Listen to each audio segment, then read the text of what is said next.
The F-22 Raptor costs $369 million per aircraft, more than entire nation's GDP, yet these Lockheed Martin fighter jets are the ones deciding who wins wars in the 21st century. We're diving into the economics of air superiority, where a single aircraft can cost more than some countries spend on their entire military, and the quest for control of the skies has created the most expensive weapons program in human history. Since World War II, no enemy's major military offensive has succeeded against a military that controlled the skies. No defense has held against a military with air superiority. No nation that maintained control of the air has lost a war. This isn't military theory, it's historical fact. And the price of maintaining that advantage has reached staggering proportions. On the night of April 15, 1953, two American soldiers, PFC Herbert Tucker and William Walsh, became the last US troops killed by enemy aircraft during a North Korean airstrike. For over 70 years since that night, no American ground forces have been successfully attacked by enemy planes. That streak of air dominance didn't happen by accident. It came with a price tag that would make most countries' entire defense budgets look like pocket change. Let's start with the crown jewel of American air superiority, the F-22 Raptor. When the US government decided to build the world's most advanced fighter jet, they allocated $67.3 billion to the program. The plan seemed simple: build 750 of these technological marvels and dominate the skies for generations. But simplicity rarely survives contact with reality. Budget pressures began eating away at the planned fleet. First, the order dropped to 381 aircraft, then 278.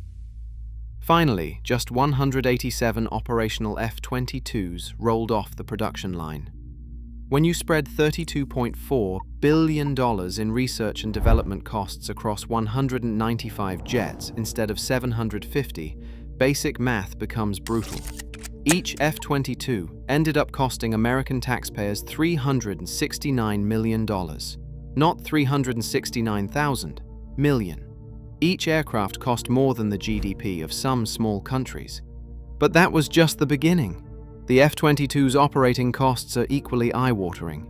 Every single hour of flight time costs $85,325. That's more than most people's annual salaries burned through in 60 minutes. As one pilot and engineer, Patrick Bindner, put it, "It was a foray into the future where no one had gone before." While it's almost everyday stuff now, it was nothing less than Star Wars hardware in comparison with existing equipment. Star Wars technology, it turns out, comes with a Star Wars price tag. Today, only about 150 F-22s remain combat-ready from the original fleet. Several have been lost to accidents, and the survivors are so expensive to operate that the Air Force plans to retire them early. A generation newer than F-15s and F-16s, yet heading to the scrapyard first because of costs. If the sticker shock of the F-22 made Pentagon accountants nervous, the F-35 Lightning II program sent them into full cardiac arrest. The F-35 isn't just the world's most expensive weapon system, it's the most expensive anything system ever conceived by human beings.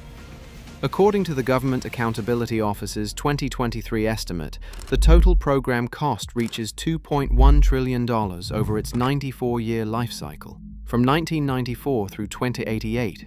Read that number again. $2.1 trillion. That's roughly equivalent to the entire GDP of Italy. For context, it's more than the combined military spending of every country on Earth except the United States in a given year. The F-35 program was supposed to be the smart, economical choice.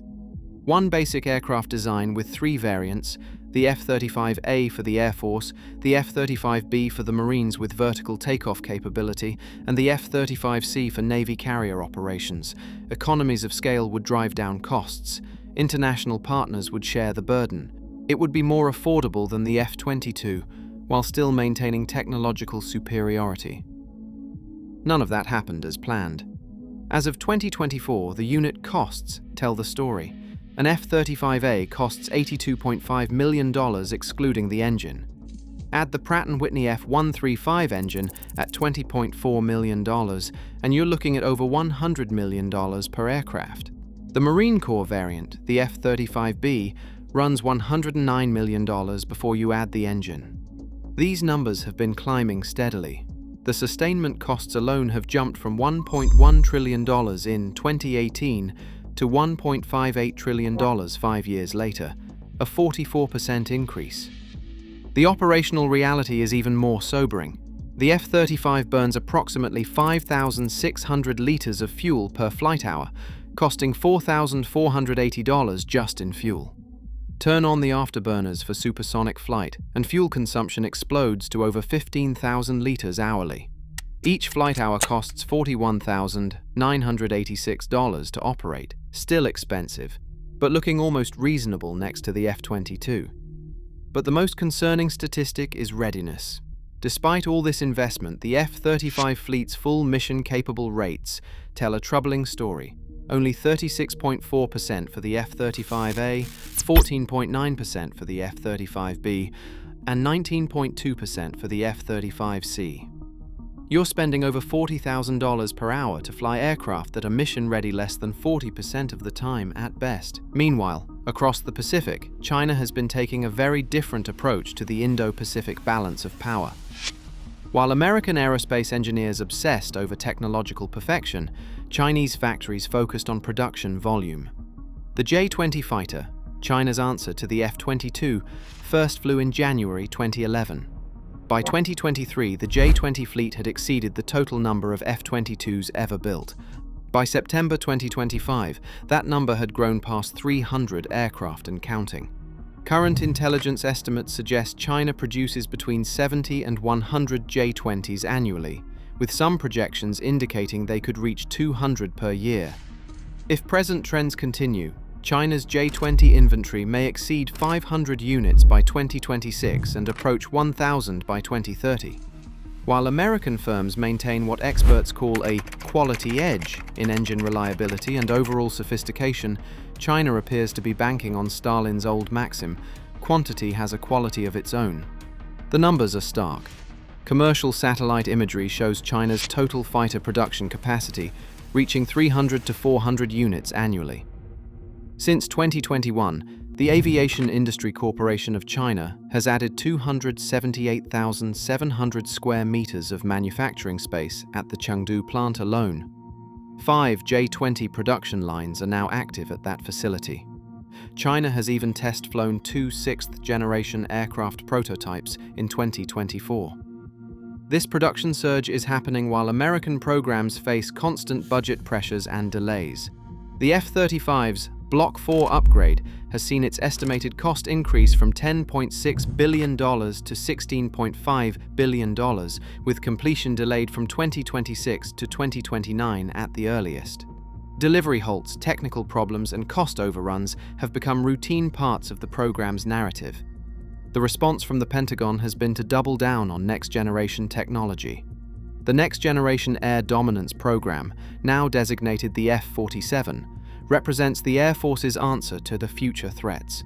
In March 2025, Boeing won the contract worth more than $20 billion to develop about 200 F-47 aircraft for service in the 2030s, including integration with collaborative combat aircraft as loyal wingman drones. But the economics are daunting. Early estimates suggest each F-47 could cost 3 times more than an F-35, potentially $300 million per aircraft before accounting for inflation over the next decade. The Congressional Budget Office's projections aren't any more encouraging. Air Force Secretary Frank Kendall has admitted the service just didn't have enough money to afford both the 6th-generation fighter and other modernization priorities, leading to an extended program pause in 2024. This is the central paradox of modern air superiority. The technological edge that guarantees victory requires investments so massive they strain even the world's largest military budget. According to SIPRI, global military spending reached $2.7 trillion in 2024, with the United States accounting for $997.3 billion, nearly 38% of the world total, and more than the next 9 countries combined. Yet even these enormous sums barely keep pace with the escalating costs of maintaining air dominance. The stakes couldn't be higher.